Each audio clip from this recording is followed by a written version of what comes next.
think that's a curlew chick.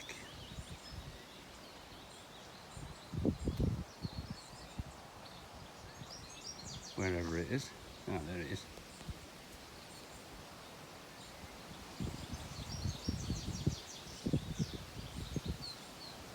Yeah, judging by patination and how it looks.